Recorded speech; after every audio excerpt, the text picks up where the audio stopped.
बीच में ये भी खबर आई थी कि दाऊद शायद सरेंडर करना चाह रहा था, वो इंडिया वापस लौटना चाह रहा था। जब ये ट्रायल पूरे चल रहे थे, बीच में शायद उसने वहाँ से ऑफर किया था कि कुछ कुछ चीज़ों को कंडीशंस। पर गवर्नमेंट के लेवल पर क्या होगा तो मुझे पता नहीं है।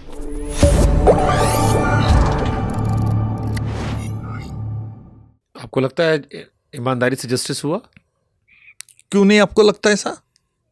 जैसे दाऊद, एक बीच में ये भी खबर आई थी कि दाऊद शायद सरेंडर करना चाह रहा था, वो इंडिया वापस लौटना चाह रहा था। जब ये ट्रायल पूरे चल रहे थे, बीच में शायद उसने वहाँ से ऑफर किया था कि कुछ कुछ चीज़ों को कंडीशंस। ये सच बात है, झूठी है? नहीं, ये मुझे तो पता नहीं, ये मेरे पास तो नहीं आया था। मेरे पास ऐसा कोई प्रपोजल किसी ने देने की जरूरत भी नहीं, मैं तो पब्लिक प्रोसिक्यूटर हूँ। पर गवर्नमेंट के लेवल पर क्या होगा तो मुझे पता नहीं है। अच्छा, जैसे आपने कहा कि दुबई से वो गायब हुए, आमतौर पर जब हम कहीं जाते हैं तो जिस देश से जाते हैं वहाँ से भी उनको पता होता है कि हम कहाँ जा रहे हैं, और लौट के आते हैं तो भी उन्हें पता होता है कहाँ से हम लौट के आए हैं। तो ये बीच में इतना गायब कैसे हो गया? तो इन्होंने तो पता है, इसलिए हमने दुबई में तो ऑफिसर से चेक किया होगा आप कहाँ जा रहे हो, फ्लाइट पकड़ी होगी आपने। नहीं, उसके बारे में इन्वेस्टिगेशन क्या हुआ क्या नहीं हुआ, क्योंकि फर्दर इन्वेस्टिगेशन सीबीआई का था ना, मुझे पता नहीं उसके बारे में। ओके, क्या सर इसमें जटिलता होती? क्योंकि टाइगर मेनन, याकूब मेनन, दाऊद इब्राहिम, कई सारे बड़े बड़े आरोपी थे और बहुत ज्यादा संख्या थी आरोपियों की जी। तो इनको लेकर कैसे तैयारी आप लोगों ने की थी फिर? देखो, मैंने कहा ना कि ये ट्रायल कम से कम 12 साल जेल में चले, और 12 साल में हमेशा ऑर्थो रोड जेल में एक कोर्ट बनाया गया था। सुबह 10 बजे 10:30 बजे निकलता था, 5:30-6 बजे कोर्ट से आता था। ऐसे मेरे जिंदगी के 12 साल जेल, और कसाब की ट्रायल भी 1 साल वही कोर्ट में ऑर्थो रोड में चली, यानी 13 साल। मेरे जिंदगी के 13 साल ऑर्थो रोड में जेल में गुजारे, बिना गुनाह किए। तो मेरी ये पहली रिएक्शन थी कि भाई आज मुझे लगता है कि जेल में से मेरी भी रिहाई हो गई। ये लाइटर वेन में छोड़ दीजिए, लेकिन एक 12 मार्च 93 बॉम्ब ब्लास्ट, ये थोड़ा सा इसको ये कम्युनल टच था, नहीं ऐसा नहीं है था। लेकिन बाद में तो जिनको सजा हुई उनको भी कुछ बुरा नहीं लगा, क्योंकि उनको मालूम था वो दोषी है। आप महाराष्ट्रियन हैं, महाराष्ट्र में, बंबई में खासतौर पर, क्या इस घटना ने क्या बदला देश पे? 93 बम ब्लास्ट, क्योंकि आप कह रहे हैं पहली बार आरडीएक्स का इस्तेमाल हुआ, इतने बड़े पैमाने पर हिंदू मुस्लिम दंगे हुए, नजरिया बदला। इवन अंडरवर्ल्ड को हमने सुना है कि वो भी 2 फाड़ में हो गए थे। हिंदू गैंग छोटा राजन वाला अलग हो गया था, दाऊद अलग। अभी देखो, बंबई में गैंग वॉर रहा ही नहीं, पहली बात तो ये है।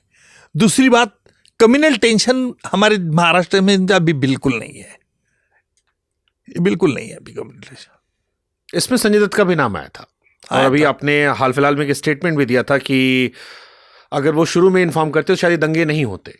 संजय दत्त का क्या रोल था? दंगे नहीं, ये बॉम्ब ब्लास्ट नहीं होते थे। संजय दत्त का क्या रोल था? देखिए, संजय दत्त का मेरा जहां तक पर्सनल मानना है कि वो वेपन्स के बारे में बहुत क्रेजी था, और इसलिए उसने एक AK-56 राइफल खुद के पास रख ली थी।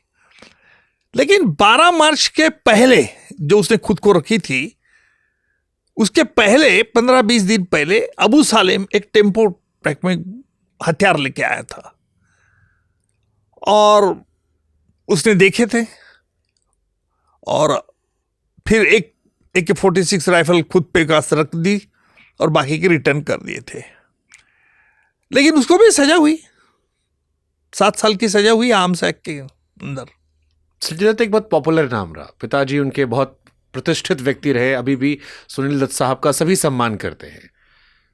जब ये घटना हुई, आप पर इसका प्रेशर था, मीडिया का प्रेशर था, because he was a Bollywood star, एक बहुत बड़े स्टार के बेटे थे। एक स्टार किड का नाम आना ऐसे मामले में वो कैसे अलग होता है नॉर्मल लोगों से? देखिए, मुझ पर तो कोई प्रेशर नहीं था,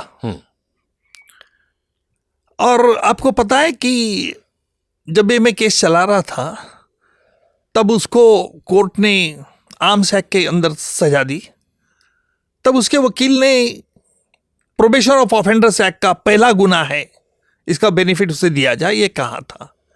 मैंने उसको अपोज किया था, क्योंकि संजय दत्त ने कयूम, दाऊद इब्राहिम का जो राइट हैंड है, शूटर, शार्प शूटर, उसके पास से एक 9mm का पिस्तौल खरीदा था, और इसलिए मैंने कहा कि अनलाइसेंस पिस्तौल एक गुनहगार पर से खरीदना, इसलिए is not entitle for that benefit. Court ने उसको रिजेक्ट कर दिया। लेकिन जहां तक मेरा मानना है कि संजय दत्त एक वेपन्स आर्मरी के लिए क्रेजी था, उसका कोई बॉम्ब ब्लास्ट में डायरेक्ट इन्वॉल्वमेंट नहीं था। बट क्या संजय दत्त को पता था कि बम ब्लास्ट होने वाला है? नहीं, मुझे नहीं लगता कि उसको पता होगा, नहीं लगता मुझे।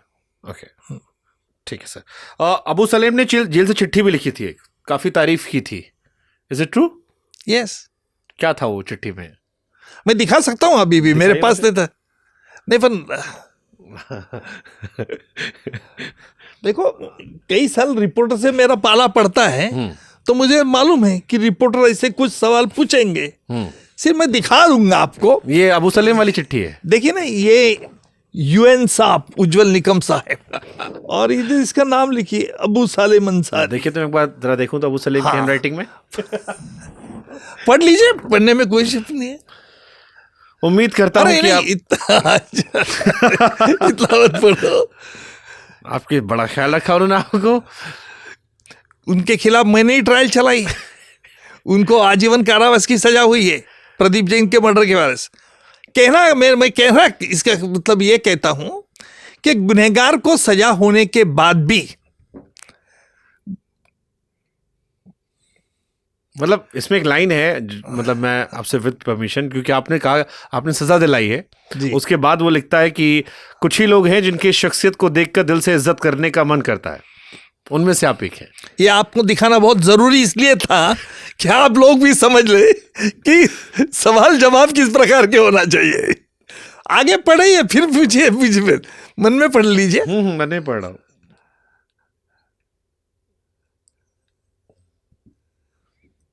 आपका कोई काम होगा तो मुझे बताइए। वही कि अबू सलेम इज राइटिंग। और एक बात कहना चाहता हूं, कभी मेरे लायक कोई काम हो तो जरूर बताइएगा। नहीं, ये दिखाने का मतलब ये है कि मेरी किसी को ही अब गुनहगार के खिलाफ जाति दुश्मनी नहीं रहती है, इसका ये सबूत है। तो अबू सलेम आपको साहेब लिख के कोट कर रहे हैं। साहेब नमस्कार जी, 11/10/2021 की ये चिट्ठी है। अबू सलेम ने खत क्यों लिखा आपको? देखिए, आपने तो जेल भिजवाया उसे। नहीं, अभी देखो, मेरे बारे में मेरे ऑल मूवमेंट्स ये आरोपी फॉलो करते हैं। मैं महाराष्ट्र में हर डिस्ट्रिक्ट में केसेस चलाता हूं, बड़े बड़े मामले में। तो मैं कुछ बीमार था तो कोर्ट में नहीं गया था, तो एक अभियुक्त के खिलाफ मैं केस चला रहा था, तो मेरा सिक एप्लीकेशन कोर्ट के सामने गया, तो उसमें लिखा था कि मैं बीमार हूं, नहीं 10-15 दिन आया। तो उस अभियुक्त ने, जिसके खिलाफ, वो इसका दोस्त है, उसने बता दिया अरे निकम साहब तो बीमार गिर गए, तो उसको बुरा लगा, इसने लेटर भेज दिया। तो ये मतलब, देखिए, I know you will say मी कि जाके अबू सलेम से पूछो, बट आपका इसमें समरी क्या था? उसे क्यों बुरा लगा? अगर मैं किसी को जेल भिजवा, क्योंकि मैं अच्छा हूं ना, ये सबूत है उसका। देखो, ये बड़ी हैरानी की बात है। बहुत मतलब उसकी भाषा जो है वो बड़ी रिस्पेक्टफुल भाषा है। आपको तो पूरा अपने शांति से पढ़ लीजिए अपना पॉडकास्ट होने के बाद।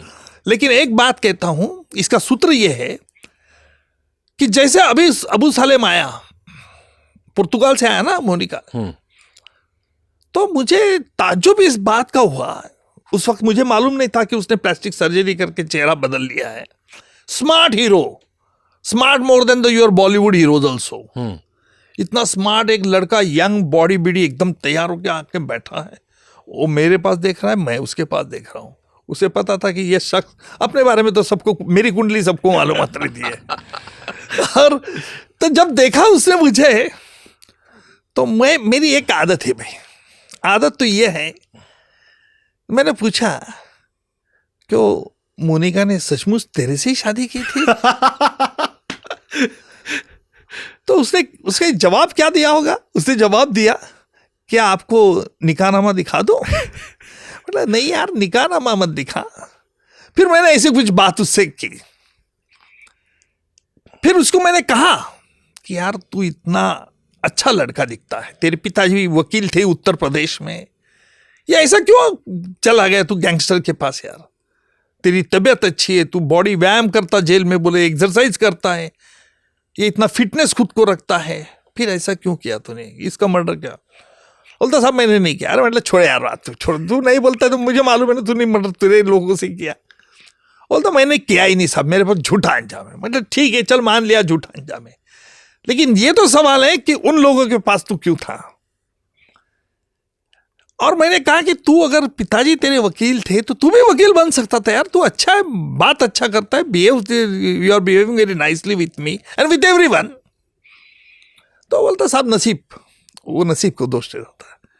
मतलब अच्छा एक काम कर, अभी तू जेल में अच्छा रहना, डेली एक्सरसाइज कर, जब भी मैं देखूंगा, जब भी केस में देखूंगा, मुझे कभी तू नर्वस नहीं होना चाहिए।